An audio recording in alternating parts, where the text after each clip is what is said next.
Սուրբ ծննդյան նախօրեին մի կին միայնակ է դիմավորում երեկոյթը, որը ավարտվում է մերժմամբ լռությամբ։ Մինչ դուրս գալը, նա որոշում է իր սեղանը կիսել աշխարհից մոռացված սափայլ մի անոթով։ Մատչելի խոսքերի անցյալի պատմությունների միջից ինչ-որ ծանոթ բան սկսում է հայտնվել։ Երբ նա պարզում է, թե ով է նա իրականում, իր սիրտը պատռվում է ցավի երկրորդ հնարավորության մեջ։ Նախքան այս պատմությունը սկսելը, մի մոռացեք բաժանորդագրվել մեր ալիքին, հավանել տեսանյութը, ինչը շատ կարևոր է մեզ համար, ասեք, թե որ քաղաքից եք դիտում այս պատմությունը։ Երանի դեկտեմբերյան սառը օդը իր հետ բերում էր քաղցր բույրը կենտրոնի բանուկ փողոցներում սփռված տոնածառների։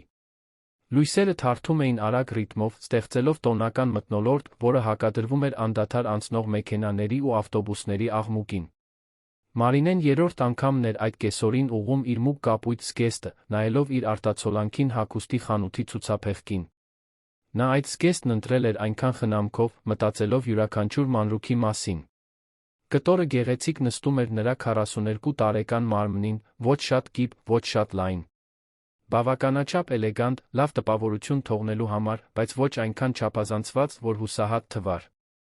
Խորը շունչ քաշեց զգաց, թե ինչպես է սիրտը արագանում։ Ավելի քան 1 տարի էր անցել վերջին պայմանավորված ժամադրությունից, վերջին փորձից նոր մեկին ծանոթանալու։ Ամուսնալուծությունից հետո նա փակվել էր իր մեջ, ամբողջ էներգիան կենտրոնացնելով լոգիստիկ ընկերությունում իր հաշվապահի աշխատանքի վրա։ Հանգստյան օրերը լցված էին տնային գործերով, հեռուստասերիալներով, երբեմն զանգերով մորը, որն ապրում էր Սանում։ Դա անվտանգ, կանխատեսելի, բայց նա դատարկ կյանք էր։ Ընկերուհին Կլարինեն այնքան էր պնդել, որ նա համաձայնի այդ կույր ժամադրությանը։ Մարինե, դու պետք է դուրս գաս այս վիճակից։ Պողոսը լավ տղա է, կիրթ, լավ աշխատանք ունի։ Ինչ ունես կորցնելու։ Նա շաբաթներ շարունակ դիմադրել էր, պատճառաբանություններ հորինելով, պնդելով, որ պատրաստ չէ։ Բայց ինչ-որ բան ամանորի նախօրեին նրան ստիպեց փոխել միտքը։ Թերս դա միայնությունն էր, որն ավելի ուժգին էր զգացվում տոնական օրերին, կամ այն միամիտ հույսը, որ նոր տարին իր կյանքում որևէ իրական փոփոխություն կբերի։ Ռեստորանը գտնվում էր Կասկադի տարածքում, մի հարմարավետ վայր, որը նա ուսումնասիրել էր Google-ում նախքան հրավերն ընդունելը։ Նկարներում այն ռոմանտիկ, բայց ոչ շատ պաշտոնական միջավայր էր թվում։ Փայտե սեղաններ, դեղնավուն լույսեր, մի մթնոլորտ, որը խոստանում էր հանգիստ զրույցներ։ Երբ նա ժամանեց պայմանավորված ժամից 10 րոպե շուտ, ինչպես միշտ էր անում, մատուցողը նրան դիմավորեց ջերմ ժպիտով։ Տիկին, սեղան ամրագրել եք, հարցրեց երիտասարդ տղան, գանգուր մազերով մաքուր գոգնոցով։ Այո, 2 հոգու համար, Պողոսի անունով։ Բառերը մի փոքր դողալով դուրս եկան, խառնված անհանգստությանն ու սպասումին։ Հրաշալի, խնդրեմ, այս կողմ։ Նա ուղեկցեց նրան դեպի պատուհանի մոտ գտնվող մի սեղան, որը զարդարված էր արհեստական ծաղիկների փոքրիկ փնջով 2 մոմով, որոնք ստեղծում էին մտերմիկ մթնոլորտ։ Մարինեն նստեց մուտքի դիմաց, որպեսզի կարողանա ճանաչել Պողոսին, երբ նա գա։ Կլարինեն ցույց էր տվել նրա միայն մի հին նկար Facebook-ում, որտեղ նա շփտում էր ընկերների խմբի հետ մի խնջույքի ժամանակ։ Շագանակագույն մազեր, միջին հասակ, համակրելի դեմք։ Ոչ մի առանձնահատուկ բան, բայց նա սերիալի գեղեցկադեմ հերոս չէր փնտրում։ Պարզապես մի բարի մարդ, ում հետ կկարողանար զրուցել, ով գիտի, միգուցե ինչ-որ բան կառուցել։ Նա գազավորված ջուր պատվիրեց, նյարդերը հանգստացնելու համար, սկսեց դիտ ել ռեստորանի եռուզեռը։ Ամանորի նախօրե էր, տեղը լիքն էր։ Բոլոր տարիքի զույգեր զբաղեցրել էին շուրջ բոլորի սեղանները, ոմանք ակնհայտորեն առաջին ժամադրության էին եկել, ինչպես նա, մյուսները տարիների հարաբերությունների մտերմությամբ։ Մի ամբողջ ընտանիք հավաքվել էր անկյունի մեծ սեղանի շուրջ, երեխաները վազվզում էին աթոռների մեջ, մինչ մեծահասակները փորձում էին որոշակի վերահսկողություն պահպանել կազմակերպված անկարգության վրա։ Զրույցների ձայնը խառնվում էր միջավայրում հնչող մեղմ ամանորյա երաժշտությանը։ 25 րոպե։ Մարինեն 10-րդ անգամ նայեց հեռախոսի ժամացույցին ստամոքսում անհանգստության խայթոց զգաց։ Պողոսն ուշանում էր։ Գուցե երթևեկությունը ծանրաբեռնված էր, կամ նա աշխատանքում որե անկանխատեսելի խնդիր էր ունեցել։ Փորձեց իրեն համոզել, որ դա նորմալ է, որ մարդիկ ուշանում են, հատկապես տոնի նախօրեին։ Մատուցողին խնդրեց մի փոքր էլ սպասել, նախքան պատվեր անելը։ 40 րոպե։ Սկզբնական նյարդայնությունը տեղի էր տվել իրական տագնապի։ Նա սկսեց սցենարներ պատկերացնել վթար, ընտանեկան խնդիր կամ ավելի վատ խաբված լինելու հավանականությունը։ Նորից ստուգեց հաղորդագրությունը, որը Կլարինեն ուղարկել էր ժամադրության մանրամասներով։ Ժամը, վայրը, արտաքինի նկարագրությունը։ Ամեն ինչ համընկնում էր։ Գուցե նա վերջին պահին հրաժարվել էր։ Գուցե տեսել էր, թե ինչպես է ինքը մտնում ռեստորան փոխել միտքը։ Երբ Պողոսը վերջապես հայտնվեց, պայմանավորված ժամից գրեթե 1 ժամ անց, Մարինեն թեթացման զայրույթի խառնուրդ զգաց։ Նա շուրջը նայեց, ակնհայտորեն ինչ-որ մեկին փնտրելով, մինչ նրա հայացքը հանդիպեց իրենին։ Նա զգուշորեն ձեռքը բարձրացրեց, փորձելով ժպտալ, չնայած անհարմարությանը։ Նա մոտեցավ սեղանին առանց շտապելու, առանց դեմքին հրատապության կամ ներողության որևէ նշանի։ «Դուք եք Մարինեն», հարցրեց նա, կանգնած սեղանի կողքին, առանց նստելու։ «Այո, ես եմ»։ «Պողոս, այնպես չէ»։ Նա ձեռքը մեկնեց, բայց նա չպատասխանեց ողջույնին։ Պողոսը նրան զննեց վերից վար բոլորովին անքաղաքավարի կերպով, աչքերը սահեցին նրա զգեստի, դեմքի, թույլ հանգույցով հավաքված մազերի վրայով։ Լռությունը ձգվեց մի քանի վայրկյան, որոնք հավերժություն թվացին։ Արինեն զգաց, թե ինչպես է դեմքը տաքանում, ամոթի անհասկանալիության խառնուրդը տիրեց նրան։ «Տեսեք», ասաց նա վերջապես, դեռ ոտքի վրա, «կարծում եմ թյուրիմացություն է տեղի ունեցել։ Կլարինեն ինձ այնքան էլ ճշգրիտ նկարագրություն չի տվել։ Դուք այնքան էլ իմ ճաշակով չեք»։ Բառերը Մարինեին հարվածեցին ինչպես հարված Ստամոքսին։ Նա բերանը բացեց պատասխանելու, բայց ոչ մի ձայն դուրս չեկավ։ Պողոսը շարունակեց նույն սառնությամբ. «Արժե որ միմյանց ժամանակը վատնենք։ Հաջողություն ձեզ»։ Եվ առանց մեկ այլ խոսքի, նա շրջվեց դուրս եկավ ռեստորանից, նրան մենակ թողնելով 2 հոգու համար զարդարված սեղանի մոտ։ Մարինեն մի քանի վայրկյան անշարժ մնաց, փորձելով հասկանալ, թե ինչ էր հենց նոր տեղի ունեցել։ Շուրջբոլորը կյանքը շարունակվում էր իր բնականոն հունով։ Ընտանիքները շարունակում էին ծիծաղել, զույգերը շարունակում էին զրուցել, երեխաները շարունակում էին վազվզել։ Բայց նրա համար աշխարհը կանգ էր առել։ Նա զգաց, թե ինչպես են արցունքները այրում, աչքերը պայքարեց, որ դրանք չհոսեն։ Ոչ այնտեղ, ոչ այդ բոլոր անծանոթների առաջ։ Մատուցողը զգուշորեն մոտեցավ, նկատելով, որ ինչ-որ բան այն չէ։ «Տիկին, կցանկանաք պատվեր անել։ Թե՞ նախընտրում եք մի փոքր էլ սպասել»։ Նա չի վերադառնալու, մրմնջաց նա, ձայնը գրեթե անլսելի։ «Մի նույն է, ճաշացանկը բերեմ»։ «Շատ համեղ անհատական ուտեստներ ունենք»։ Նա գլխով բացասական նշան արեց, վերցրեց պայուսակը, ոտքի կանգնեց։ Պետք էր հեռանալ այնտեղից, հեռու հետաքրքրասեր հայացքներից, հեռու այն սեղանից, որն այժմ խորհրդանշում էր իր նվաստացումը։ Նա քայլեց դեպի ելք, փորձելով պահպանել արժանապատվությունը, բայց ներսում զգում էր, ինչպես է փլուզվում։ Ամանորի նախօրեին, մենակ երջանիկ մարդկանցով լի ռեստորանում, նրան մերժել էին հնարավորինս դաժան կերպով։ Արդեն ռեստորանի դռան մոտ նա կանգ առավ։ Ապակու միջով նա կարող էր տեսնել բանուկ փողոցը, նվերների տոպրակներով շտապող մարդկանց, տոնական սպասումներից լուսավորված դեմքերը։ Եվ հենց այդ պահին նա նկատեց մի կերպար, որը կանգնած էր մայթին, հենված հարան շենքի պատին։ Դա մի տարեց մարդ էր, երկար, ալեխառն մազերով, որոնք թափվում էին ուսերին։ Խիտ ու անխնամ մորուքը ծածկում էր դեմքի մեծ մասը, բայց չէր թաքցնում հոգնած աչքերը, որոնք կարծես լուռ մելամաղձությամբ դիտում էին փողոցի եռուզեռը։ Նա հագել է մաշված հագուստի մի քանի շերտ, գունաթափված ջինսե տաբատ, մի շապիկ, որը ժամանակին սպիտակ էր եղել, վրայից մի քանի պատրվածքներով զինվորական բաճկոն։ Նրա կողքին, գետնին, դեղին պոլիէթիլենային տոպրակ կար, մի քանի իրերով։ Մարինեն մի քանի վայրկյան նրան դիտեց, մի պահ մոռանալով սեփական ցավը։ Այդ մարդու մեջ ինչ-որ բան կար, որն անբացատրելի կերպով հուզեց նրան։ Գուցե այն փաստը, որ ինչպես ինքը, նա բոլորովին անտեղի էր թվում տոնախմբության այդ տեսարանում։ Կամ գուցե դա պարզապես կարեկցանքն էր, որ ծնվեց մի պահի, երբ ինքը նույնպես կարեկցանքի կարիք ուներ։ Առանց շատ մտածելու, առանց հետանքները հաշվարկելու, նա հրեց ապակե դուռը, դուրս եկավ փողոց։ Երանի խոնավ ցուրտը անմիջապես պարուրեց նրան, իր հետ բերելով փողոցային սննդի, մեքենաների արտանետումների մայթերը զարդարող ծաղիկների բույրը։ Նա քայլեց դեպի այն տեղը, որտեղ կանգնած էր մարդը, սիրտը ուժգին բաբախում էր ոչ թե ռոմանտիկ հուզմունքից, այլ մի քաջությունից, որի մասին չգիտեր, որ ունի։ Ներողություն, ասաց նա, ձայնը դեռ մի փոքր դողալով։ Դուք սոված եք։ Մարդը զարմացած բարձրացրեց աչքերը։ Հազվադեպ էր պատահում, որ ինչ-որ մեկն իրեն ուղիղ քաղաքավարի դիմեր։ Սովորաբար մարդիկ ձացնում էին, թե չեն տեսնում իրեն, կամ լավագույն դեպքում մի քանի մետաղադրամ էին նետում, առանց տեսողական կապ հաստատելու։ Նա մի պահ ուսումնասիրեց նրան, նկատելով էլեգանտ զգեստը, խնամքով արված դիմահարդարումը, նուրբ օծանելիքը, որը հասնում էր իրեն, չնայած հեռավորությանը։ Ես… Նա տատանվեց, ակնհայտորեն անհարմար զգալով։ Ես ոչինչ չեմ խնդրում, տիկին։ Պարզապես այստեղ հանգստանում էի։ Գիտեմ, պատասխանեց Մարինեն, տեղից չշարժվելով։ Բայց ես հարցնում եմ, կցանկանայիք ինչ-որ բան ուտել։ Այնտեղ, ներսում, իմ սեղանի մոտ ազատ տեղ կա։ Նա մատնացույց արեց իր հետում գտնվող ռեստորանը։ Մարդը նայեց այն ուղղությամբ, որը նա ցույց էր տալիս, հետո նորից հայացքը հառեց նրա դեմքին։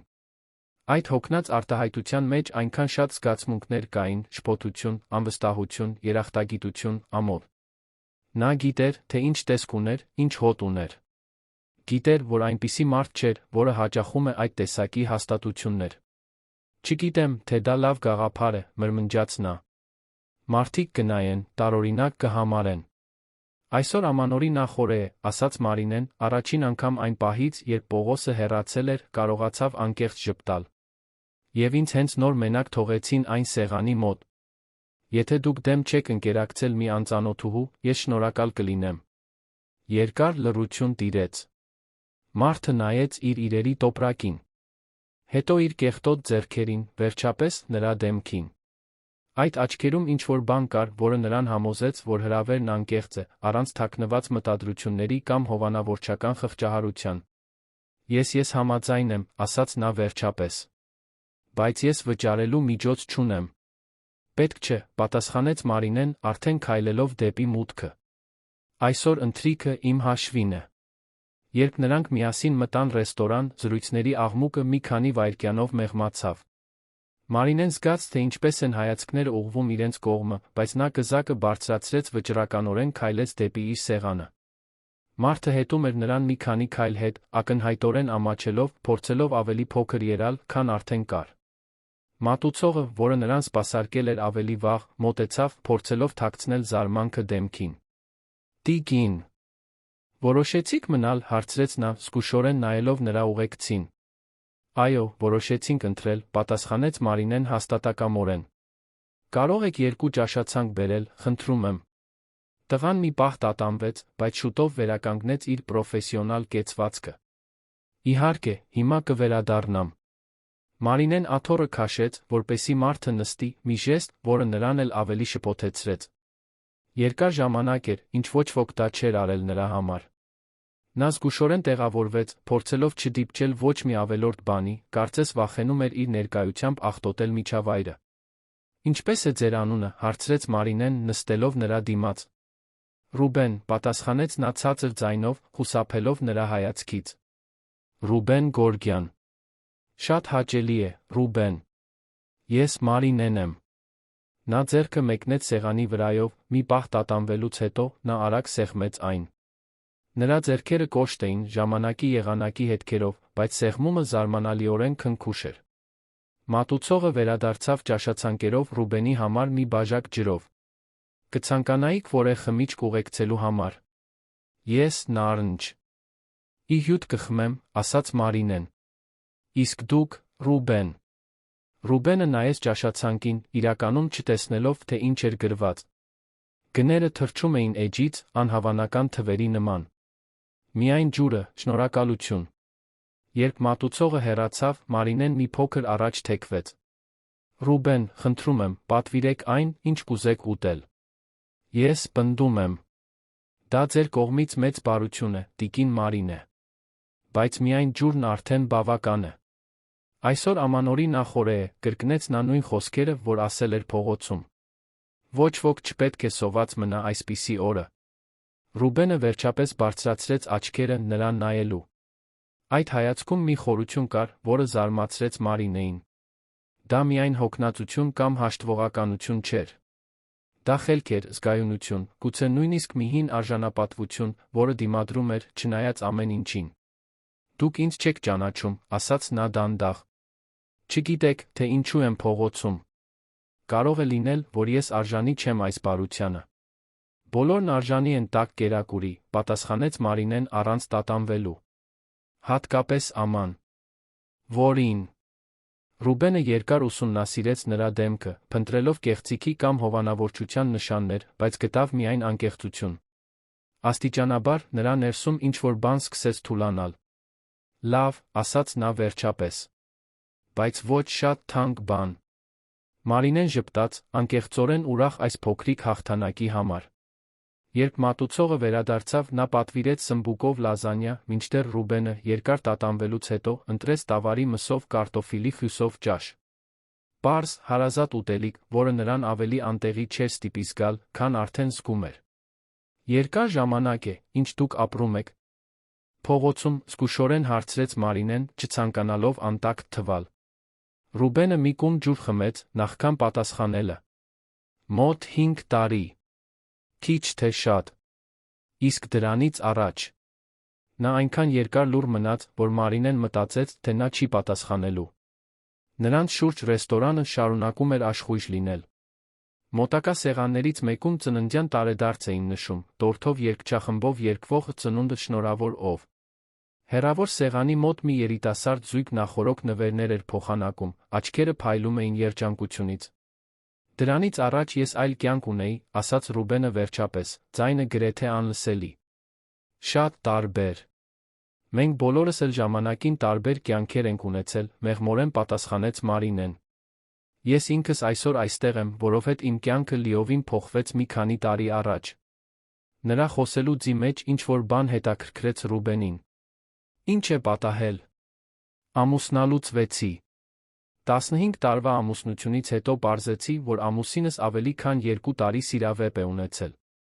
Հանկարծ ես ինձ գտա մենակ ապրելիս, փորձելով ամեն ինչ զր ոյից վերականգնել։ Նա խոսելիս խաղում էր անձեռոցիկի հետ։ Դա ոչինչ է այն ամենի համեմատ, ինչ դուք եք վերապրել, բայց մինույն է, դժվար էր։ Ռուբենը դանդաղ գլխով արեց։ Կորցնել այն ամենը, ինչին հավատում էինք, որ ամուրը մի տեսակ մահ է, այնպես չէ՞։ Այս արտահայտությունը նրա մասին ավելին բացահայտեց, քան ցանկացած բացատրություն կարող էր։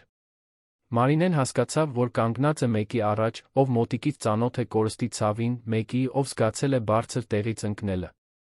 Դուք ընտանիք ունեիք, նրբորեն հարցրեց նա։ Ռուբենի դեմքը գծկվեց, կարծես նա դիպել էր դեռ բաց վերքի։ Նա նայեց իր կեղտոտ ու դողացող ձեռքերին։ Ունեի, մրմնջաց նա։ Կին։ Մի դուստր։ Եվ նրանք։ Ես էի, որ հեռացա։ Ես էի, որ լքեցի։ Բառերը դուրս եկան որպես բռնի կորզված խոստովանություն։ Չկարողացա մնալ տեսնել, թե ինչ էի արել նրանց կյանքերի հետ։ Մատուցողը բերեց ուտեստները, երկուսն էլ լուռ մնացին, մինչ նա ամեն ինչ դասավորում էր սեղանին։ Ուտելիքի հոտը լցրեց նրանց միջ օդը, բայց ոչ մեկը կարծես շտապում էր ուտել։ Ռուբենը նայում էր իր ափսեին, կարծես չէր հավատում, որ դա իրական է։ Կարող եք ուտել, քաջալերեց Մարինեն։ Ամեն ինչ կարգին է։ Ռուբենը զգուշորեն վերցրեց պատառաքաղը, կարծես այն կոտրվելու էր։ Առաջին պատառը տատանվող էր, բայց շուտով տնական ուտելիքի համը արցունքներ բերեց նրա աչքերին։ Այնքան երկար ժամանակ էր անցել վերջին անգամ, երբ նա կերել էր մի բան, որը մնացորդ կամ որևէ բարեգործական կազմակերպության նվիրատվություն չէր։ Համեղ է, հարցրեց Մարինեն։ Շատ, պատասխանեց նա կարող էր տեսնել, որ նա պայքարում է ամեն ինչ միանգամից չկուլ տալու դեմ։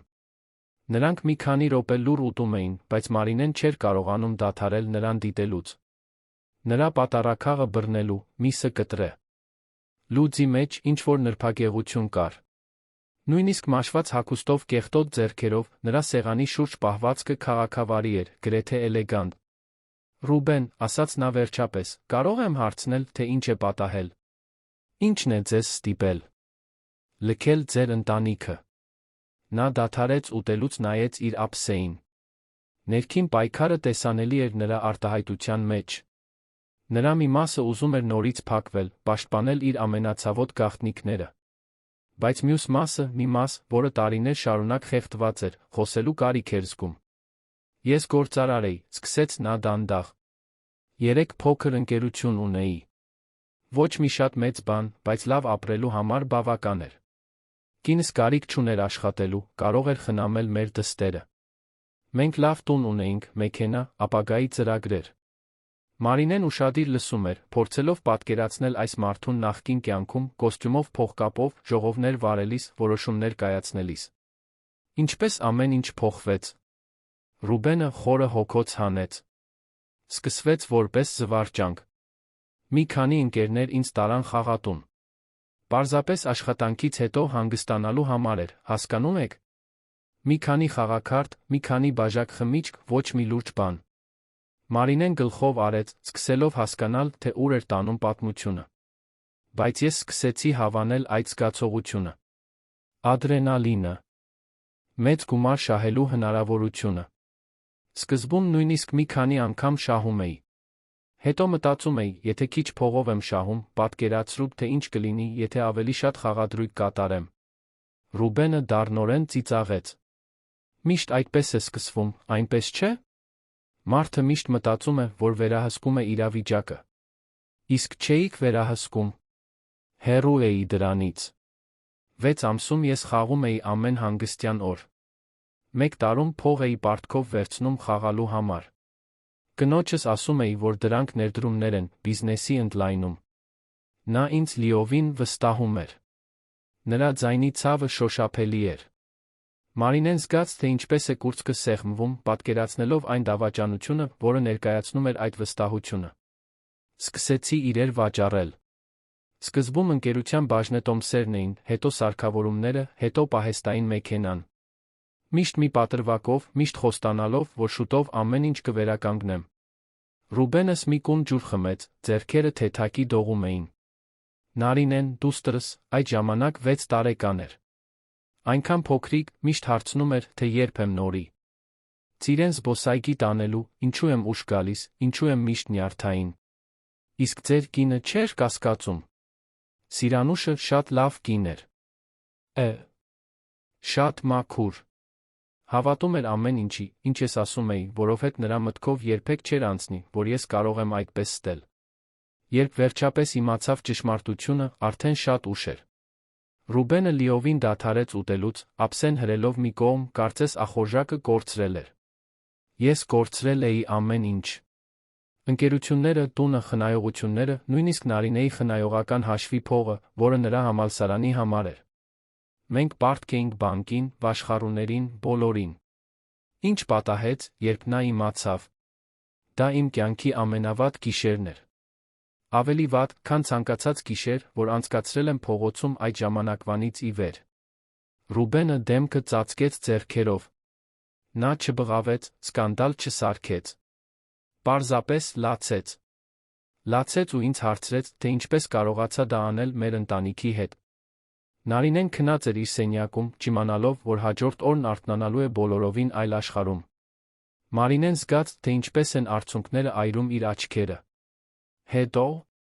Հետո ես վախկոտություն արեցի։ Փոխանակ մնալու պայքարելու ամեն ինչ վերականգնելու համար, փոխանակ ստա։ Նզնելու իմ արածի հետանքները, ես փախա։ Գիշերվա կեսին դուրս եկա տնից, մի գրություն թողեցի, ներողություն խնդրելով, այլս երբեք չվերադարձա։ Նրա ձայնը կոտրվեց։ Ես լքեցի իմ 6 տարեկան դստերը։ Լքեցի այն կնոջը, ում սիրում էի։ Որովհետև չէի կարողանում դիմակայել նրան, ինչի էի վերածվել։ Հաջորդած լռությունը խիտ էր, լի ցավով ու զղջումով։ Մարինեն փորձում էր ընկալել այն ամենը, ինչ լսել էր, փորձում էր հասկանալ, թե ինչպես կարող էր հայրը լքել փոքրիկ երեխային, բայց միևնույն ժամանակ խորը կարեկցանք էր զգում իր առջ նստած այդ կոտրված մարդու հանդեպ։ Եվ դուք այլս երբեք չփորձեցիք նրանց հետ կապ հաստատել։ Ռուբենը գլխով բացասական նշան արեց։ Ինչպես։ Ինչ ասելու համար։ Որ փողոցում եմ ապրում։ Որ մուրացկան եմ դարձել։ Որ չեմ կարողանում նույնիսկ ինձ խնամել, էլ ուր մնաց նրանց օգնել։ Նա ուղիղ նայեց Մարինեին։ Մի քանի անգամ մտածել եմ փնտրել, գիտեք։ Հատկապես Նարինեի ծննդյան օրը կամ հայրերի օրը։ Բայց միշտ մտածել եմ, որ նրանք ավելի լավ են առանց ինձ։ Որ ես միայն ավելի շատ տառապանք կբերեի։ Բայց ձեր դուստր պետք է որ կարոտած լինի ձեզ։ Հուսով եմ ոչ, ասաց Ռուբենը, բայց նրա ձայնի խորը տառապանքը հակասում էր նրա խոսքերին։ Հուսով եմ, որ նա ինձ մոռացել է առաջ է գնացել։ Որ երջանիկ է մեծացել, չսպասելով մի հոր, որը երբեք արժանի չի եղել այդ կոչմանը։ Մարինեն դիտում էր նրա դեմքը, նշանավորված տարիներով ու եղանակի փորձություններով, բայց դեռ ունակ արտահայտելու այնքան սեր ու այնքան տառապանք։ Այդ ցավի մեջ ինչ-որ ծանոթ բան կար, ինչ-որ բան, որ արձագանքում էր իր սեփական փորձառությանը։ Հանկարծ մի հին հիշողություն ուժգին վերադարձավ։ Նա 7 տարեկան էր, երբ հայրն անհետացավ։ Գորգ Գորգյանն էր նրա անունը։ Մի գործարար, որը վաղ էր դուրս գալիս ուշ վերադառնում, միշտ հսկայական ծրագրերով, միշտ խոստանալով ճամփորդություններ ու նվերներ, որոնք երբեք չէին իրականանում։ Մի օր նա պարզապես տուն չվերադարձավ։ Մայրը օրեր, շաբաթներ էր սպասել, նախքան վերջնականապես ընդունելը, որ նա լքել է իրենց։ Գորգ, մրմնջաց նա, չգիտակցելով, որ բարձրաձայն է խոսել։ Ռուբենը զարմացած բարձրացրեց աչքերը։ Ինչպե՞ս։ Ներողություն։ Ես պարզապես մի բան հիշեցի։ Մարինեն թափ տվեց գլուխը, փորձելով հեռացնել հիշողությունը։ Ինչպե՞ս էր ձեր լրիվ անունը։ Ռուբեն Գորգյան։ Ռուբեն Գորգ Գորգյան։ Նա կնճռոտեց ճակատը։ Ինչու։ Աշխարհը կարծես կանգ առավ։ Ռեստորանի աղմուկը դարձավ հեռավոր բզզոց։ Մարինեն զգաց, կարծես հատակը բացվել է իր ոտքերի տակ։ Ռուբեն Գորգ Գորգյան։ Նույն անունը, որը նա տեսել էր ծննդյան վկայականում, այն փաստաթղթերում, որոնք մայրը պահում էր պահարանի հին տուփում։ Նույն անունը, որը նա հազարավոր անգամներ կրկնել էր մանկության տարիներին, երազելով այն օրվա մասին, երբ հայրը տուն կվերադառնա։ Ռուբեն Գորգ Գորգյան, կրկնեց նա դանդաղ, բառերը փորձելով իր լեզվի վրա։ Որ թվականին եք ծնվել։ 1968-ին։ Ինչու։ Էն այս հարցերը։ Ռուբենը ակնհայտորեն շփոթված էր, բայց նրա արտահայտության մեջ ինչ-որ բան նրան զգոնացրեց։ Մարինեն մտովի հաշվարկներ արեց։ Տարիքները համընկնում էին։ Այն ժամանակաշրջանը, երբ նա ասաց, որ լքել է ընտանիքը, համընկնում էր իր հոր անհետացման հետ։ Եվ ավելին կար, այն աննկատ սպին դեմքի աջ կողմում, որը նա նոր էր նկատել մոմերի լույսի տակ։ Մի սպի, որը նա աղոտ հիշում էր մի հին լուսանկարից, որը մայրը պատռել էր զայրույթի պահին, լքվելուց տարիներ անց։ Ձեր դուստրը, կարողացավ հարցնել նա, ձայնը դողալով։ Ինչպե՞ս էր նրա անունը։ Ռուբենը նրան նայեց, կարծես նա խելագարվել էր։ Նարինե։ Նարինե Մարինե Գորգյան։ Բայց ինչու։ Նա կիսատ թողեց նախադասությունը։ Նարինե Մարինե։ Մարինեին գրանցել էին 2 անունով, բայց նա միշտ օգտագործել էր միայն երկրորդը։ Նարինե Մարինե Գորգյան։ Նրա աչքերը լայն բացվեցին, նոր ինտենսիվությամբ զննելով նրա դեմքը, կարծես առաջին անգամ էր տեսնում։ Ոչ, մրմնջաց նա։ Չի կարող պատահել։ Մարինեն չէր կարողանում խոսել։ Ձեռքերն այնքան էին դողում, որ ստիպված էր դրանք պահել սեղանի տակ։ Նա նայում էր այն մարդուն, ով իր բացակայությամբ ձավորել էր իր ամբողջ կյանքը։ Այն մարդուն, ում նա ատել էր, փնտրել, հարյուրավոր անգամներ պատկերացրել։ Եվ նա այնտեղ էր, իր առջ, ամոթով ջուր խնդրելով մի ռեստորանում ամանորի նախօրեին։ Հայր, բառը դուրս եկավ որպես կոտրված շշունջ։ Ռուբենը փակեց աչքերը հետ թեքվեց աթոռին, կարծես հարված էր ստացել։ Երբ նորից բացեց դրանք լի էին արցունքներով։ Իմ փոքրիկ աղջիկ, մրմնջաց նա։ Իմ Նարինես։ Մի պահ, որը հավերժություն թվաց, հայր ու դուստր իրար նայեցին ռեստորանի փոքրիկ սեղանի վրայով, բաժանված 35 տարվա կյանքով 5 տարվա լիակատար լռությամբ։ Շոու։ Ողջբոլորի աղմուկը շարունակվում էր, բայց նրանց համար աշխարհը կրճատվել էր մինչ այն փոքրիկ տարածությունը, որտեղ անհնարինը դարձել էր իրականություն։ Մարինեն առաջինը խախտեց լռությունը, բայց նրա ձայնը տարօրինակ հնչեց, կարծես ուրիշին էր պատկանում։ Դու ինձ լքեցիր։ Բառերը պարզ էին, բայց կրում էին տասնամյակների ցավ։ Դու ինձ լքեցիր ու այլս երբեք չվերադարձար։ Ռուբենը փորձեց ձեռքը մեկնել նրա ուղղությամբ, բայց Մարինեն բնազդաբար հետ քաշվեց։ Նա հետ քաշեց ձեռքը, հարգելով նրա տարածությունը։ Նարինե։ Մարինե։ Ուղեց նա, պայքարելով օգտագործել այն անունը, որը նա ընտրել էր։ Ես գիտեմ, որ իրավունք չունեմ ներողություն խնդրելու։ Գիտեմ, որ ոչ մի իրավունք չունեմ այն ամենից հետո, ինչ արել եմ։ Ես քեզ սպասում էի, շարունակեց Մարինեն, բառերը դուրս էին գալիս շփոթված, հիմա, երբ պատնեշը կոտրվել էր։ Տարիներ շարունակ ես քեզ սպասում էի։ Գիշերները արթուն էի մնում, պատկերացնելով, որ դու կվերադառնաս, կբացատրես, թե որտեղ ես եղել, ինչու ես այդքան ուշացել։ Ռուբենը փակեց աչքերը, կարծես յուրաքանչյուր բառ դանակի հարված լիներ։ Գիտեմ։ Դու ոչինչ չգիտես։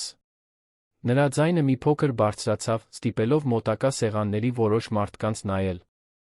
Դու չգիտես, թե ինչպիսին էր առանց հոր մեծանալը։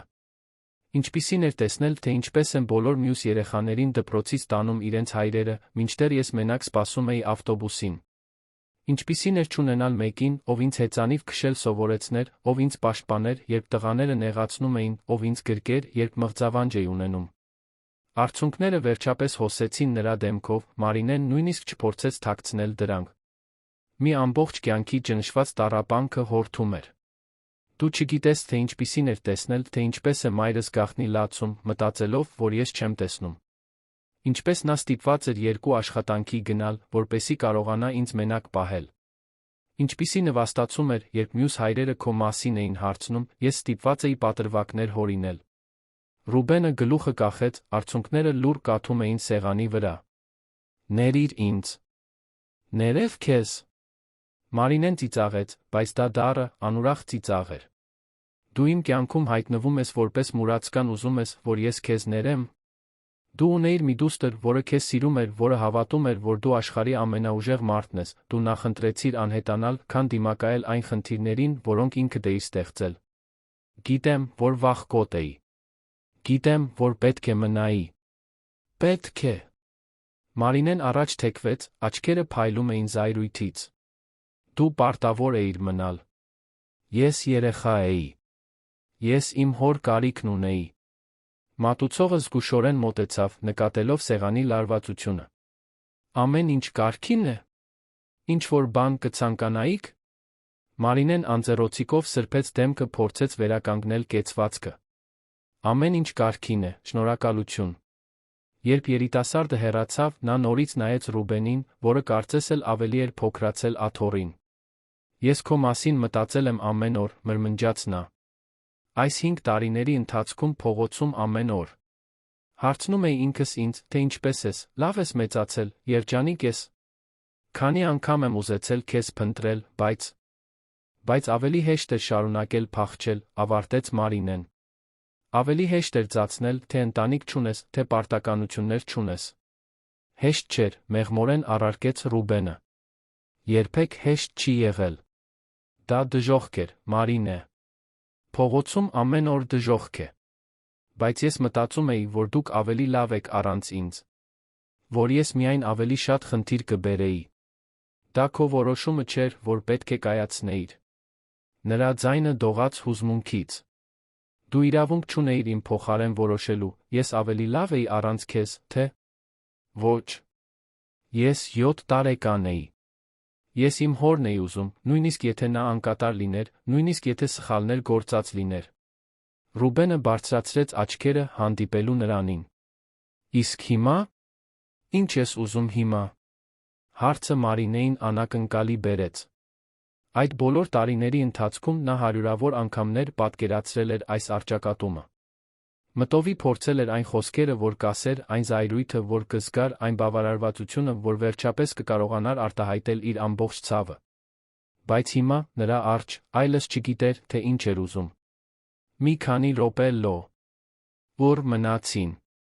Մարինեն դիտում էր նրա դեմքը, փորձելով գտնել այն մարդու հետքերը, ում հիշում էր։ Աչքերը նույնն էին, չնայած շատ ավելի հոգնած։ Քթիձը, ճակատի գիծը։ Բայց մնացած ամեն ինչ կտրուկ փոխվել էր։ Դուք հիվանդ եք, հանկարծ հարցրեց նա։ Ռուբենը զարմացավ թեմայի փոփոխությունից։ Ինչպես թե։ Դուք փխրուն եք թվում։ Չափազանց նիհար։ Լավ եք սնվում։ Ինչպես կարող եմ լավ սնվել փողոցում ապրելով։ Նա տխուր ժպտաց։ Ինչպես ցանկացած անօթան է սնվում։ Ինչով որ կարողանում է։ Որտեղ եք քնում։ Կախված է օրվանից։ Երբեմն ապաստարանում, երբ տեղ կա։ Երբեմն կամուրջների տակ, հրապարակներում, որտեղ ոստիկանությունը թույլ է տալիս։ Մարինեն կրծքում խայթոց զգաց։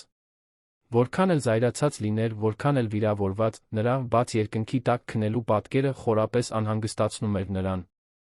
Իսկ ձմռանը։ Երանում ձմեռն այնքան էլ խիստ չէ։ Կարելի է դիմանալ։ Ռուբենը նկատեց նրա արտահայտությունը արագ ավելացրեց։ Ես խղճահարություն չեմ խնդրում, Մարինե։ Պարզապես պատասխանում եմ քո հարցերին։ Գիտեմ, որ խղճահարություն չես խնդրում։ Նա խորը հոգոց հանեց։ Պարզապես դժվար է։ Այս բոլոր տարիների ընթացքում ես քեզ ատել եմ։ Ատել եմ ինձ լքելու, մեր ընտանիքը քանդելու, այդքան եսասեր լինելու համար։ Բայց հիմա, քեզ այսպիսին տեսնելով,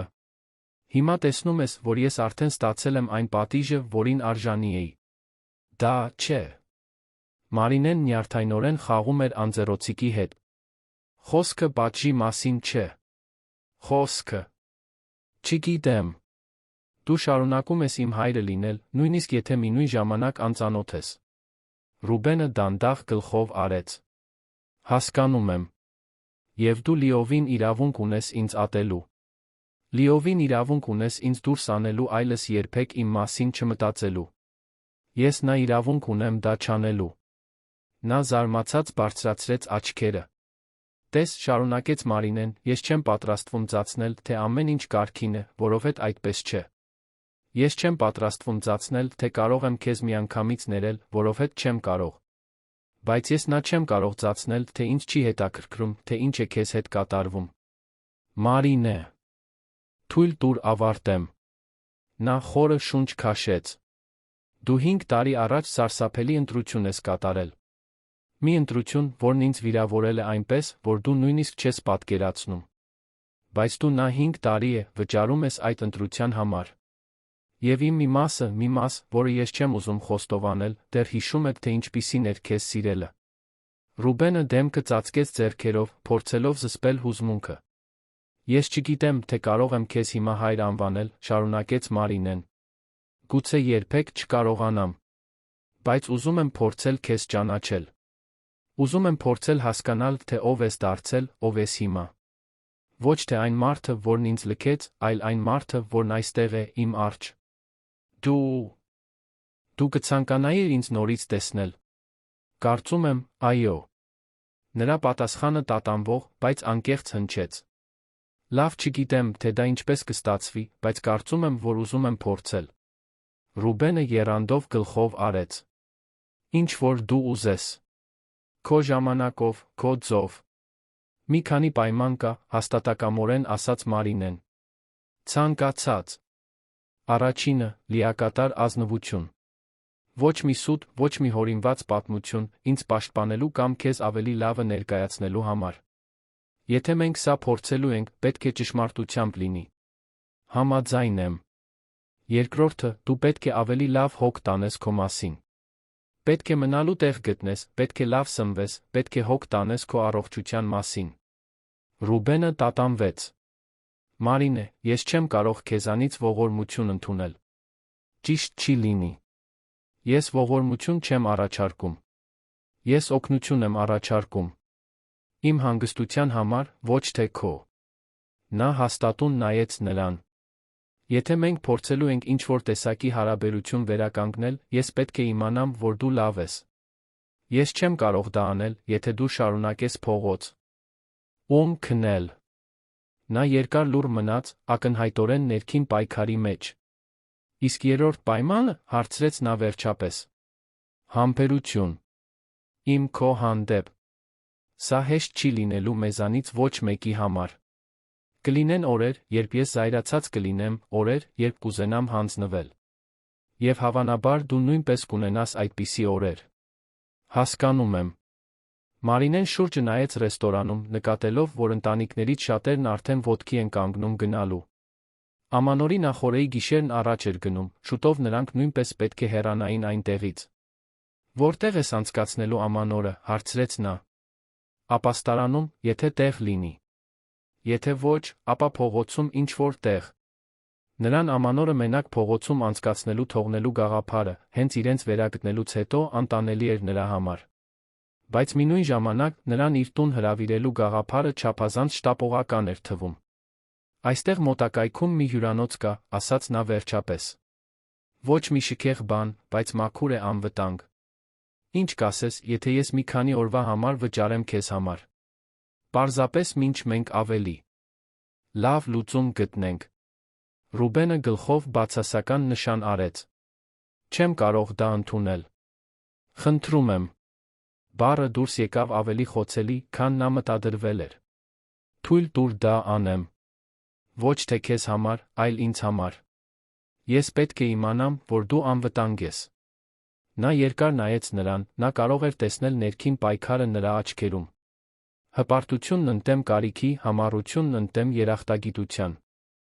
Լավ, ասաց նա վերջապես։ Բայց դա պարտք է, ոչ թե նվեր։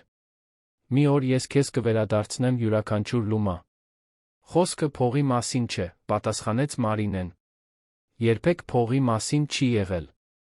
Մատուցողը բերեց հաշիվը, Մարինեն վճարեց, թույլ չտալով, որ Ռուբենը նորից բողոքի։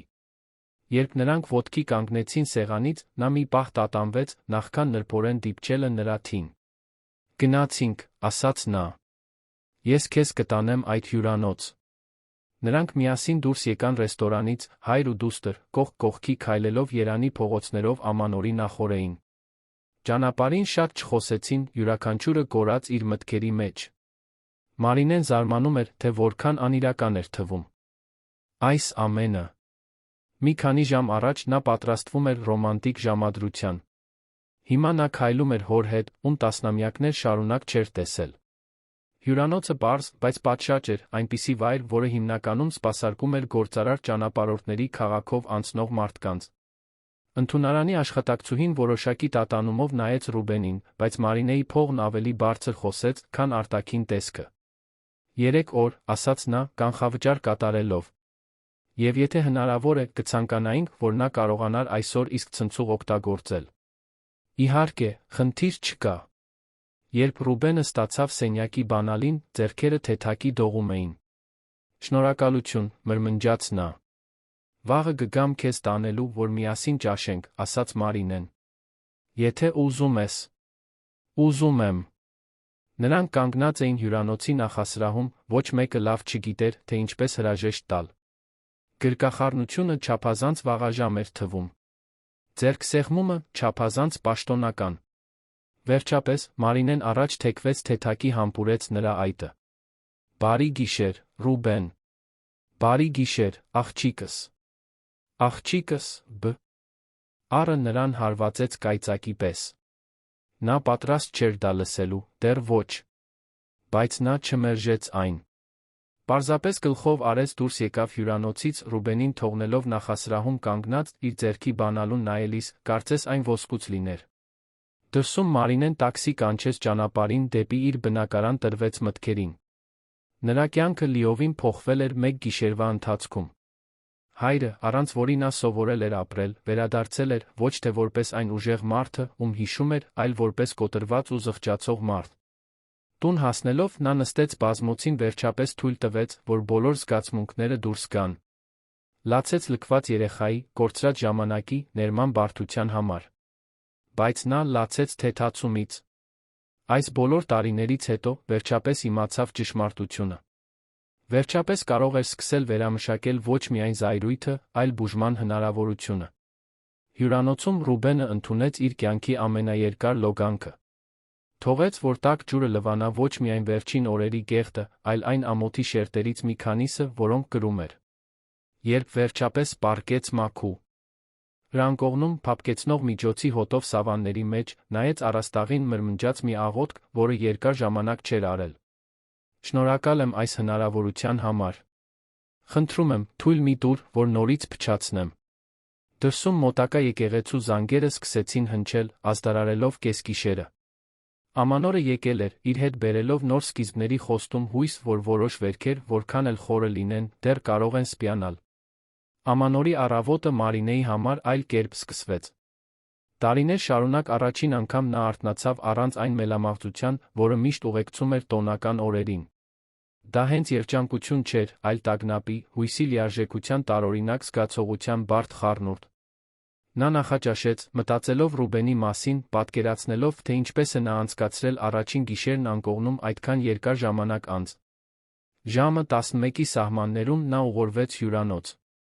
Ռուբենին գտավ նախասրահում, լիովին փոխակերպված։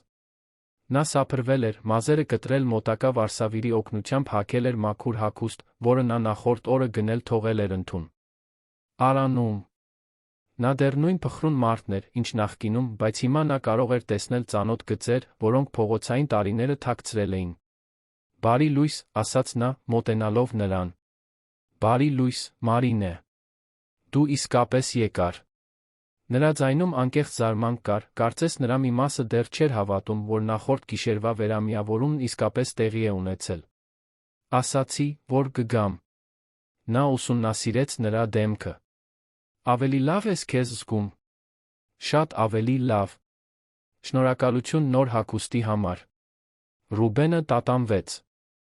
Ես չգիտեմ, թե ինչպես եմ քեզ վճարելու այս ամենի համար։ Եկ ճաշենք ու հանգիստ խոսենք, պատասխանեց Մարինեն, խուսափելով փողի թեմայից։ Այստեղ մոտակայքում մի հանգիստ տեղ գիտեմ։ Նրանք միասին քայլեցին փողոցներով, որոնք դեռ պահպանում էին Ամանորի տոնական տրամադրությունը։ Խանութները փակ էին, բայց զարդարանքները շարունակում էին լուսավորել մայթերը։ Մարդիկ անցնում էին նվերներ տանելով, ամբողջ ընտանիքներով ուղղորդվում էին հարազատների տներ, ավանդական ճաշի։ Ռեստորանը, որն ընտրել էր Մարինեն, փոքր ու հարմարավետ էր, մաս։ Նա գիտացած տնական հայկական ուտեստների մեջ։ Նրանք նստեցին պատուհանի մոտ գտնվող սեղանի շուրջ, որտեղից կարող էին դիտել փողոցի եռուզեռը։ Ինչպես անցավ գիշերը, հարցրեց Մարինեն պատվերներն անելուց հետո։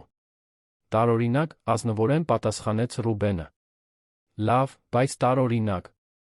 Այնքան երկար ժամանակ էր, ինչ անկողնում չէի քնել, որ գրեթե չկարողացա քուն մտնել։ Իսկ երբ կարողացա, երազումս քեզ փոքր ժամանակ տեսա։ Մեր հին տունը։ Հիշում ես մեր տունը։ Յուրաքանչյուր մանրուք։ Հյուրասենյակի պաստառները դեղին ծաղիկներով, խոհանոցի սեղանը, որը աղմկում էր, երբ ինչ-որ մեկը հենվում էր դրան, քո սենյակը, այն վարդագույն վարագույրներով, որոնք դու պնդում էիր, որ մայրդ կնի։ Նրա աչքերը փայլեցին հիշողությունից։ Դու մի մեծ տիկնիկ ունեիր, գրեթե քո հասակի։ Ինչպես էր անունը։ Ջուլիա։ Մարինեն ակամա ժպտաց։ Ես նրան ամենուր տանում էի։ Ճիշտ է, Ջուլիա։ Դու ասում էիր, որ նա քո դուստրն է, երբ մեծանաս, դու էլ իսկական մայր կդառնաս։ Ռուբենը կանգ առավ, գիտակցելով, թե ինչ էր ասել։ Դու երեխաներ ունես։ Հարցը Մարինեին տխրության խայթոց պատճառեց։ Ոչ։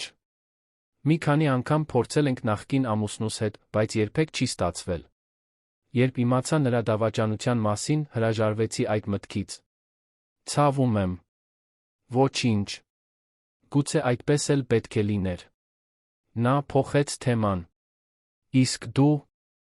այս բոլոր տարիների ընթացքում փողոցում ինչ-որ բանի կարոտ զգացել ես։ Ռուբենը մի պահ մտածեց։ Ձեզ, հիմնականում։ Բայց նա փոքր բաների, գիտես։ Իրերդ պահելու տեղ ունենալու, երբ ուզես լողանալու, օրվա վերջում վերադառնալու տեղ ունենալու։ Նա դադար տվեց։ Եվ ես կարոտել եմ օգտակար լինելը։ Նպատակ ունենալը։ Փողոցում դու գոյատում ես վերջ։ Ոչինչ չես կառուցում, ոչ մեկին չես օգնում, աշխարհում ոչ մի տարբերություն չես ստեղծում։ Բայց դու նա որոշ բաներ սովորեցիր, այնպես չէ։ Ինչպես թե։ Մարինեն զգուշորեն ընտրեց բառերը։ Դու ավելի մարդկային ես թվում։ Ավելի զգայուն։ Այն մարդը, ում ես հիշում եմ, շատ կենտրոնացած էր աշխատանքի վրա, միշտ վազքի մեջ, միշտ անհանգստացած փողի ու գործերի համար։ Այս մարդը, որն այստեղ է, իմ առջ, կարծես տարբեր բաների է ուշադրություն դարձնում։ Ռուբենը դանդաղ գլխով արեց։ Փողոցը քեզ սովորեցնում է, թե ինչն է իրականում կարևոր։ Երբ դու ոչինչ չունես, հայտնաբերում ես, որ գոյատելու համար գրեթե ոչնչի կարիք չունես։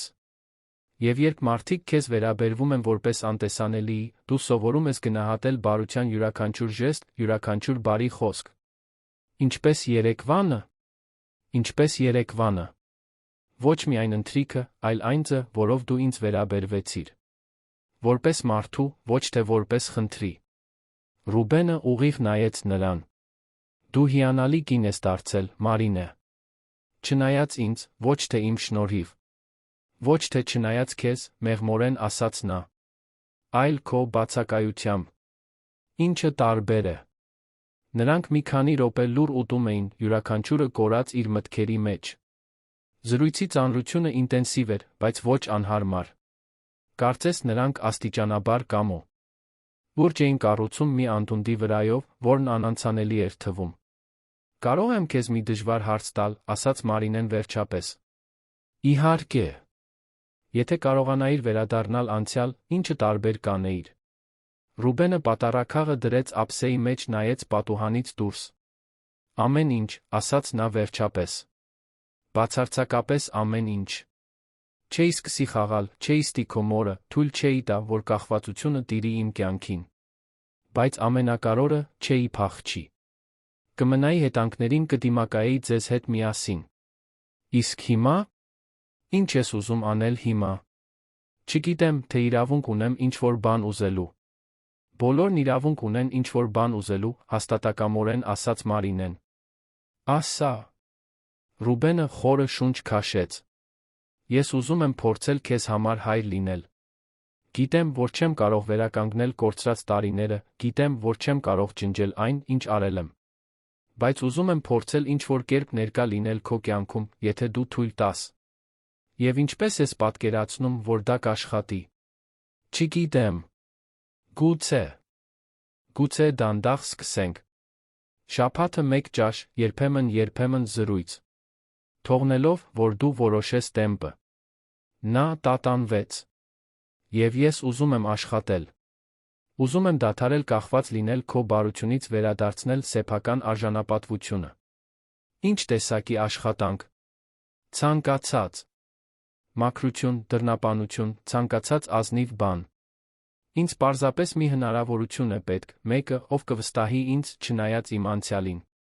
Մարինեն դիտեց նրա դեմքի վճռականությունը, կրծքում ինչ-որ բան շարժվեց։ Գուցե դա ներումն էր, որ սկսում էր ծլարձակել, կամ գուցե պարզապես հույսը, որ մարդիկ իսկապես կարող են փոխվել։ Ես մի գաղափար ունեմ, ասաց նա։ Բայց պետք է, որ դու ինձ նախ մի բան խոստանաս։ Ցանկացած բան։ Եթե ես քեզ օգնեմ աշխատանք գտնել, խոստանում ես, որ այլս երբեք չես փախչի։ Որ նույնիսկ եթե ամեն ինչ դժվարանա, նույնիսկ եթե գայթակղվես հանձնվել, նախ ինձ հետ կխոսես։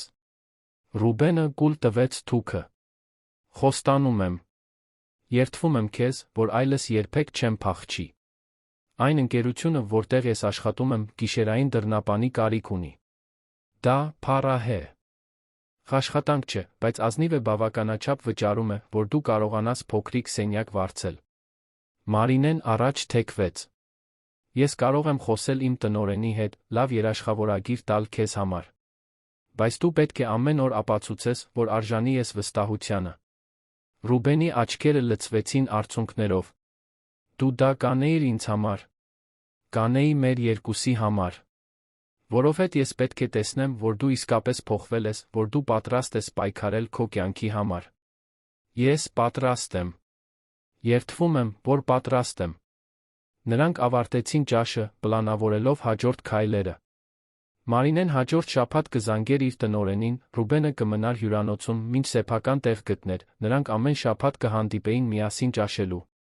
Դրանք մեծ քայլեր չէին, բայց իրական քայլեր էին դեպի ինչ-որ տեղ։ Երբ նրանք դուրս եկան ռեստորանից, կեսօրվա առը ոսկեգույն ու տաք էր։ Նրանք քայլեցին մինչ մոտակա հրապարակը, նստեցին նստարանին, դիտելով խաղացող երեխաներին, մինչ ծնողները զրուցում էին։ Կարող եմ քեզ մի բան պատմել, ասաց Մարինեն։ Իհարկե։ Երկար ժամանակ ես ասել եմ այս պահի մասին։ Այն օրվա մասին, երբ դու կվերադառնաս, թե ինչ կասեի, ինչպիսին կլիներ մեր վերամիավորումը։ Նա տխուր ժպտաց։ Իմ երազներում դու վերադառնում էիր հաջողակ, քո բացակայության համար կատարյալ բացատրությամբ ծնկաչոք ներողություն խնդրելով։ Եվ ինչպես էիր քեզ զգում այդ երազներում։ Հզոր։ Պատկերացնում էի, որ կմերժեի քո ներողությունները, որ քեզ կստիպեի տառապել, ինչպես ես էի տառապել։ Մարինեն դադար տվեց։ Բայց իրականությունը շատ ավելի բարդ է, այնպես չէ՞։ Շատ ավելի։ Որովհետև դու վերադարձար կոտրված, քայքայված, տառապելով այնքան, որքան ես էի տառապել։ Եվ ես հայտնաբերեցի, որ ոչ մի հաճույք չեմ զգում քեզ այդպես տեսնելուց։ Իրականում, դա ինձ ցավ է պատճառում։ Ռուբենը շրջվեց նրան նայելու։ Ինչու՞։ Ես կարծում, որ այդպես ես զգում։ Որովհետև հայտնաբերեցի, որ դեռ սիրում եմ քեզ, պարզապես ասաց նա։ Դեռ ոչ որպես հայր, դա ժամանակ կպահանջի։ Բայց որպես մարդ։ Որպես մարդ, որը սարսափելի ընտրություններ է կատարել, բայց որը դեռ կարող է ավելի լավ ընտրություններ կատարել։ Նրանք մի որոշ ժաման ակլուր մնացին, դիտելով շուրջ բոլորը տեղի ունեցող կյանքը։ Այդ պահի մեջ ինչ-որ խորը խաղաղություն կար, կարծես տարիների փոթորկից հետո վերջապես հանդարտություն էր եկել։ Մարինե, ասաց Ռուբենը ի վերջո, ես քեզ նորից հիասթափեցնելու չեմ։ Գիտեմ, որ դու ինձ հավատալու պատճառներ չունես, բայց ես փոխվել եմ։ Փողոցը ինձ բաներ է սովորեցրել, որոնք ես պետք է սովորեի խոնարհության, երախտագիտության, մարդկանց արժեքի մասին։ Ես ուզում եմ հավատալ քեզ։ Ուրեմն հավատա։ Տուր ինձ այս հնարավորությունը։ Երբ օրը սկսեց մթնել, նրանք միասին վերադարձան հյուրանոց։ Դռան մոտ Մարինեն տատանվեց։ Ուզում եմ քեզ մի բան ցույց տալ, ասաց նա, հեռախոսը հանելով պայուսակից։ Փնտրեց նկարների մեջ, մինչ գտավ մի հին նկար, որը արվել էր մի քանի տարի առաջ։ Սա մայրս է։ Ռուբենը նայեց նկարին, նրա արտահայտությունը քանդվեց։ Նկարի կինն ավելի մեծ էր, ալեխառն մազերով, կնճիռներով աչքերի շուրջ, բայց անսխալականորեն սիրանուշներ։ Ինչպես է նա, դժվարությամբ հարցրեց նա։ Լավ։ Ապրում է Սանում, աշխատում է դպրոցում որպես քարտուղար։ Այլս չի ամուսնացել։ Մարինեն ուսումնասիրեց նրա արձագանքը։ Նա դեռ մատանի է կրում։ Ռուբենը փակեց աչքերը։ Նա չպետք է։ Պետք է առաջ գնար, գտներ մեկին, ով նրան լավ կխնամեր։ Գուցե նա դեռ սպասում է։ Ինչին է սպասում։ Սպասում է, որ դու իսկապես տուն վերադառնաս։ Ոչ թե ֆիզիկապես, այլ զգացմունքային առումով։ Սպասում է, որ դու դառնաս մեկը, ում համար արժե սպասել։ Ռուբենը նրան նայեց հույսի սարսափի խառնուրդով։ Կարծում ես մի օր նա կկարողանա ինձ ներել։ Չգիտեմ։ Բայց գիտեմ, որ նա երբեք չի դադարել անհանգստանալ քո մասին։ Նույնիսկ այս բոլոր տարիներից հետո, նա դեռ հարցնում է, թե լավ ես, ողջ ես։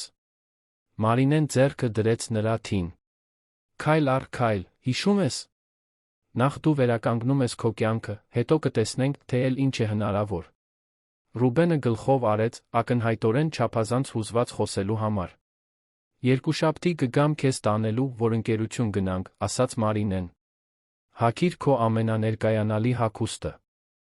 Ես պատրաստ կլինեմ։ Այս անգամ, երբ նրանք հրաժեշտ տվեցին, Մարինեն չտատանվեց նրան գրկելու։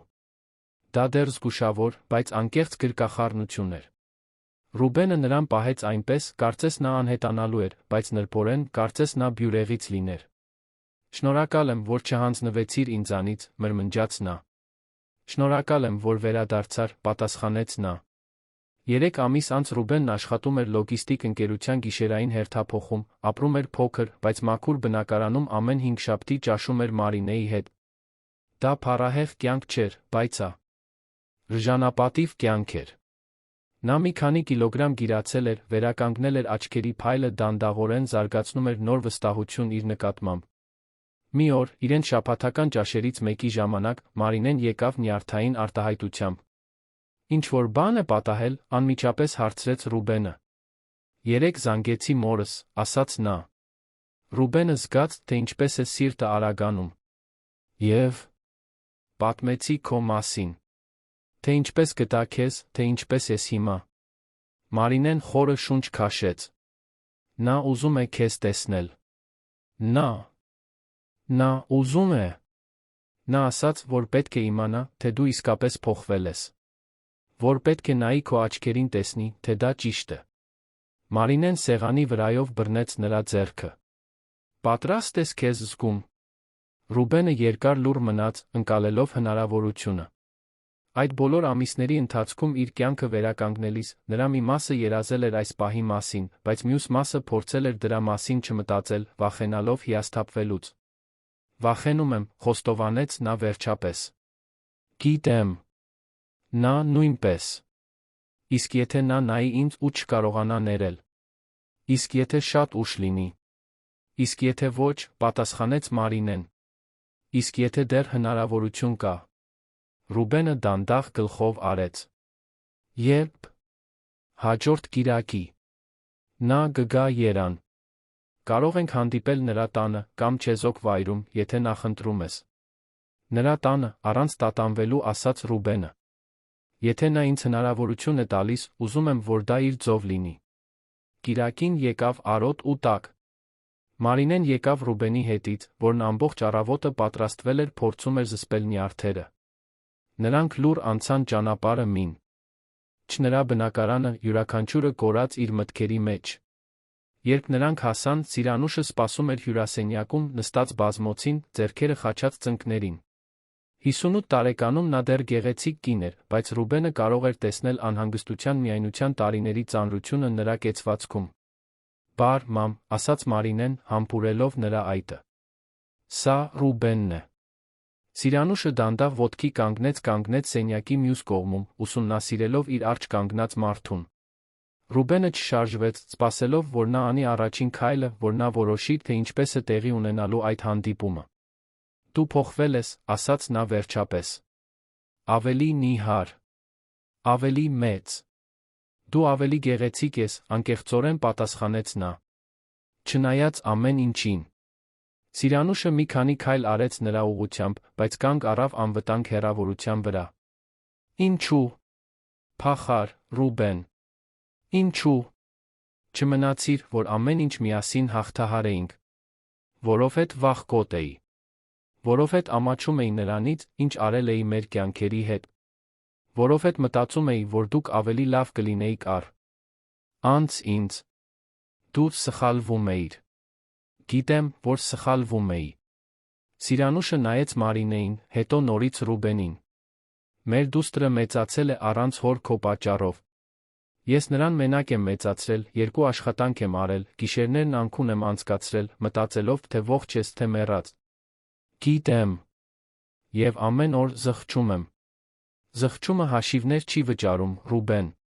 Զղջումը սեղանին ուտելիք չի դնում, երեխային դասերի հետ չի օգնում, ոչ մեկի ձեռքը չի բռնում, երբ վախենում է։ Ռուբենը գլուխը կախեց։ Դու ճիշտ ես։ Լիովին ճիշտ ես։ Բայց, շարունակեց Սիրանուշը, նրա ձայնի մեջ ինչ-որ բան փոխվեց, մեր դուստրն ինձ ասաց, որ դու փոխվել ես։ Որ աշխատում ես, որ փորձում ես ավելի լավը լինել։ Փորձում եմ։ Ինչու։ Ինչու։ Հիմա։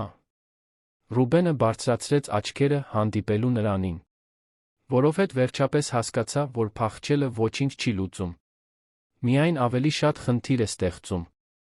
Եվ որովհետև հայտնաբերեցի, որ դեռ մարդիկ ունեմ, որոնք հոգ են տանում իմ մասին, նույնիսկ ամեն ինչից հետո։ Սիրանուշը երկար լուռ մնաց, աչքերը արցունքոտված։ Հետո, զարմացն։ Ելով բոլորին, այդ թվում ինքն իրեն, մի քայլ արեց նրա ուղղությամբ։ Ես երբեք չեմ դադարել քեզ սիրելուց, ասաց նա, ձայնը կոտրված։ Նույնիսկ երբ ատում էի քեզ, նույնիսկ երբ ուզում էի մոռանալ քեզ, երբեք չեմ դադարել քեզ սիրելուց։ Սիրանուշ։ Բայց սերը բավարար չէ։ Եթե դու երկրորդ հնարավորություն ես ուզում ինձ հետ, մեր ընտանիքի հետ, դու պետք է ամեն օր ապացուցես, որ արժանի ես։ Ոչ թե խոսքերով, այլ գործերով։ Ես կապացուցեմ։ Իսկապես։ Այո։ Սիրանուշս մի քանի վայրկյան ուսումնասիրեց նրան, հետո ձեռքը մեկնեց նրան։ Ուրեմն եք սկսենք նորից։ Դանդաղ, օր-օրի։ Ռուբենը բռնեց նրա ձեռքը, կարծես դա աշխարհի ամենաթանկ բանը լիներ։ Շնորհակալ եմ ինձ այս հնարավորությունը տալու համար։ Դեռ մի շնորհակալություն հայտնիր։ Շնորհակալություն կհայտնես 5 տարի հետո, երբ ապացուցես, որ իսկապես փոխվել ես։ Մարինեն, որը լուր դիտում էր այս ամենը, զգաց, թե ինչպես են արցունքները ազատ հոսում իր դեմքով։ Դա հեքիաթային ավարտ չէր, կախարդական ու կատարյալ հաշտություն չէր։ Դա դրանից ավելի լավն էր։ Դա իրական էր, ազնիվ, կառուցված իսկական փոփոխության գիտակցված ներման ամուր հիմքերի վրա։ Հաջորդող ամիսներին Ռուբենն ապացուցեց իր փոխակերպումը ոչ թե մեծ ժեստերով, այլ փոքր հաստատունությամբ։ Երբեք չբացակայեց աշխատանքից, երբեք չմոռացավ զանգել Մարինեին, երբ խոստանում էր, երբեք չխախտեց տված խոստումը։ Աստիճանաբար Սիրանուշը թույլ տվեց, որ նա նորից իրենց կյանքի մի մասը դառնա։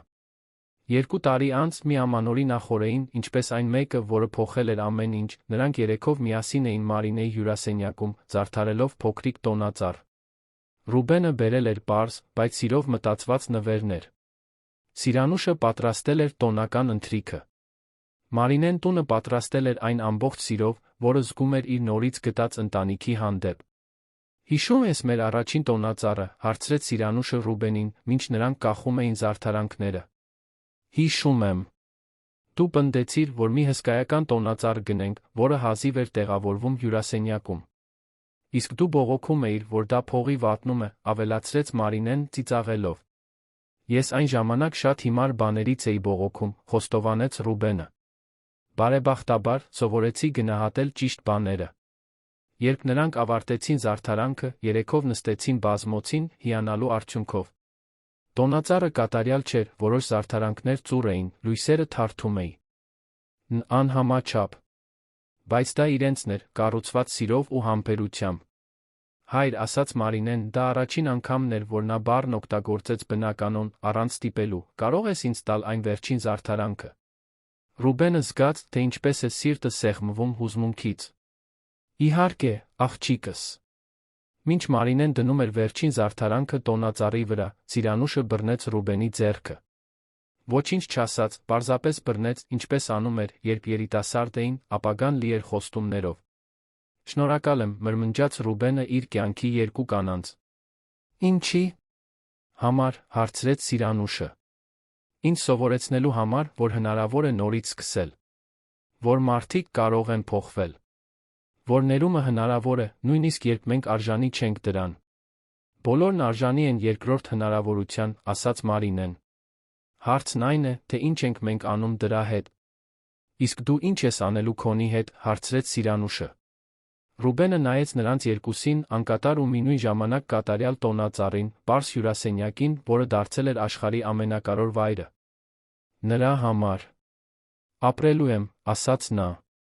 Ապրելու եմ ամեն օր, փորձելով ավելի լավը լինել, քան նախորդ օրը։ Սիրելու եմ ձեզ այնպես, ինչպես պետք է սիրեի ի սկզբանե։ Եվ մնալու եմ։ Այս անգամ ես մնալու եմ։ Դրսում սկսեց մանր ամառային անձր գալ, լվանալով Երանի փողոցները քաղաքը պատրաստելով նոր օրվա։ Տան ներսում մի անկատար, բայց իրական ընտանիք հավաքվել էր տոնածառի շուրջ, նշելով ոչ միայն տոնը, այլ այն երկրորդ հնարավորությունը, որը նրանք բոլորը գտել էին սիրո, ներման նորից սկսելու քաջության մեջ։ Ռուբենը վերցրեց մի տետր, որը գնել էր շաբաթներ առաջ, տվեց Մարինեին։ Որպեսզի դու գրես մեր պատմությունը, ասաց նա։ Մեր իսկական պատմությունը, այսուհետ։ Մարինեն ժպտաց, վերցրեց գրիչը առաջին էջում գրեց. Կար չկար մի ընտանիք, որը սովորեց, որ երբեք ուշ չէ տուն վերադառնալու համար։ Հարգելի ունկնդիրներ, հուսով ենք, որ Մարինեի Ռուբենի Սիրանուշի պատմությունը խորապես հուզեց ձեր սրտերը։ Եթե դուք հուզվեցիք ներման նոր սկզբի ընտանեկան սիրո այս ճանապարհորդությունից, թողեք ձեր հավանումը ներքում, բաժանորդագրվեք մեր ալիքին մեկնաբանություններում պատմեք, թե որ պահն է ձեզ ամենաշատը տպավորել։ Ամեն օր մենք բերում ենք այսպիսի ինտենսիվ փոխակերպող պատմություններ, որոնք բացահայտում են մարդկային կարողությունը վերագտնելու ինքն իրեն, ներելու սեր գտնելու նույնիսկ ամենաանսպասելի վայրերում։ Շնորհակալություն մեզ հետ լինելու համար այս հուզիչ պատմության ընթացքում, սպասում ենք ձեզ հաջորդ դրվագում, որտեղ մի նոր կյանքի պատմություն կջերմացնի ձեր սիրտը, գուցե կփոխի ձեր տեսակետը երկրորդ հնարավորությունների մասին։ Մինչ շուտով։